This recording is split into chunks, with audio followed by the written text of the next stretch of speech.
So you've tested at AncestryDNA, and now you want to actually be using that.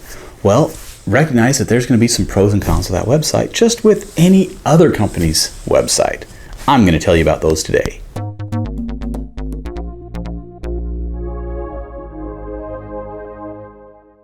Howdy, this is Andy Lee with Family History Fanatics, and this is a segment of DNA. Now, I want to tell you about AncestryDNA and about some things that I like about AncestryDNA and some things that I don't like about AncestryDNA. And as with my videos about the other companies, you'll see that there's some major things and then there's some minor things for both likes and for dislikes. So let's get started.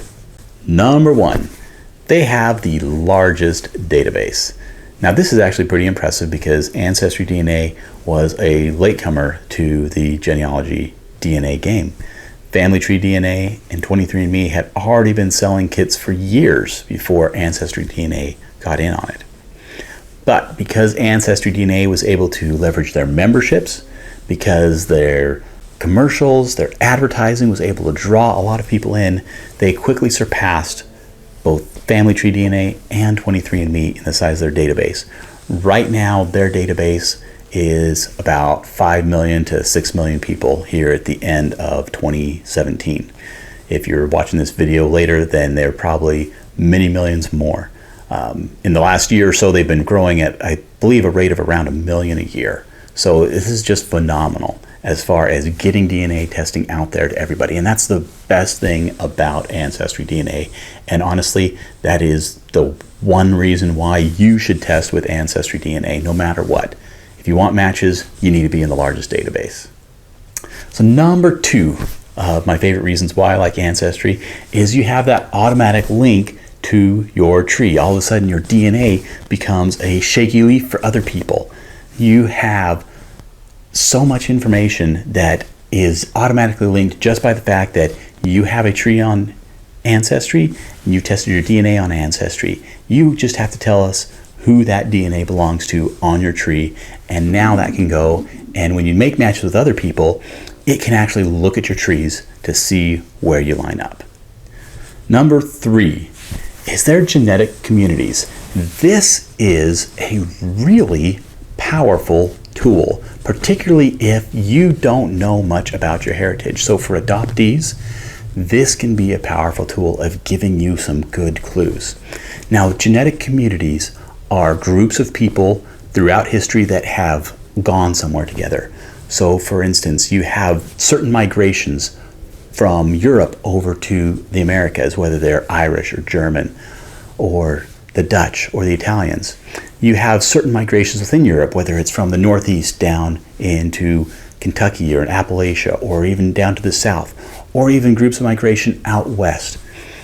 And what Ancestry has done by looking at their large database of all these people with different trees that they have these ancestors from these areas is they've been able to identify typical DNA of those large groups of people.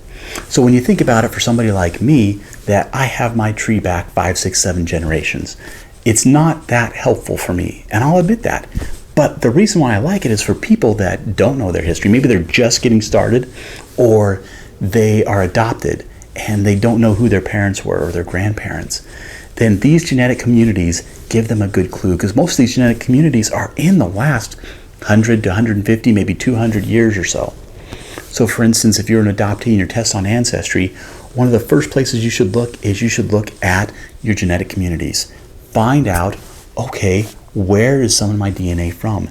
And you may find that, hey, your DNA is indicative of this group of people that settled in Ohio. What I can say from both myself and my wife and other people that have tested from Ancestry that know our heritage, these genetic communities lined up perfectly with what we already know. So that's also why I think it's such a valuable tool, is it's not just a good guess of a few things. This is looking at a broad spectrum of people, but then also comparing it to people who know their history.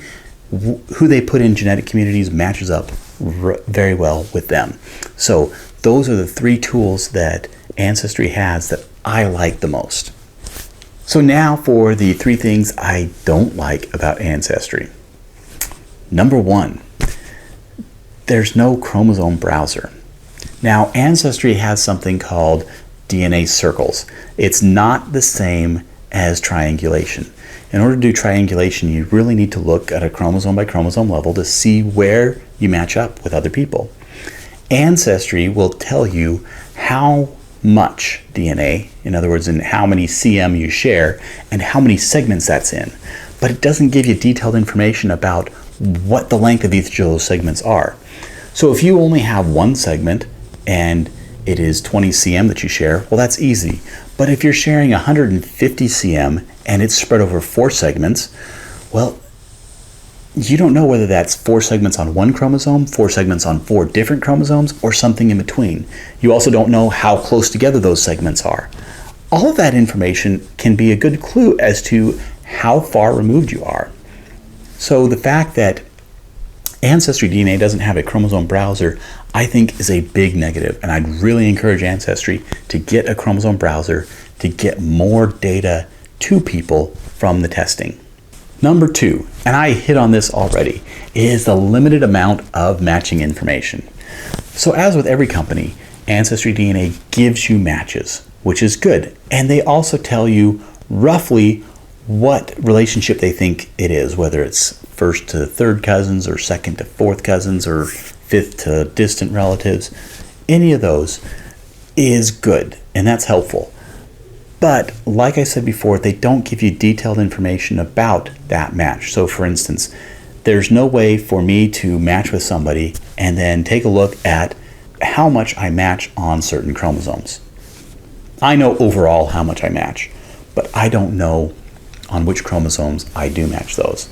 So in fact, even for myself and say my brother, if we were looking at our stuff, our match on Ancestry, we wouldn't be able to compare chromosome by chromosome, even though we share, more than half of our DNA together.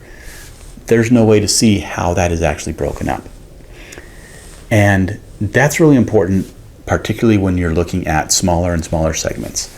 The more segments that you have and the larger chunks of those segments make a big difference as far as how closely related you are. And so by not giving that information of what the length of each of those segments are, but also what chromosome each of those segments are, then there's limited information you actually get from that matching. Number 3, managing multiple kits. Now, prior to July of 2017, you actually could manage multiple kits on Ancestry. And I believe you're still allowed to manage multiple kits if those kits are your children. So minor children who aren't necessarily going to be able to set up their own account or have that information for an account, you can still manage those. However, the change they made in July is that for everybody else, you could have one kit per each account. Where can this be a problem? Well, if you're trying to manage multiple kits, they have a way that you can be identified as a manager, but now you just have other steps that you have to go through in order to make sure that one, they're set up and that you're identified as the manager of that kit. Now, if you read the message boards when this announcement came out, people actually had some very legitimate reasons of why you would want to manage multiple kits on one account. Primarily, you're talking about people who maybe didn't have email. For instance, the older generation who maybe never set up email to begin with. They have no desire to set up email. They have no desire to set up an Ancestry account. And in this case, managing multiple kits on one account would make more sense. If you were the one that they were designating as the one to manage it, then it would be great to be able to just do this all under one account so that you don't have to go through those extra steps to make sure that you're the manager of it. Now, one thing that Ancestry has done is they've made it so that you can manage multiple people's kits. They just have to identify that in their sign up when they're doing that. So as long as you do that, then you get a lot of the benefit of managing multiple kits from it. But I personally like having all of my kits that I'm managing under one roof.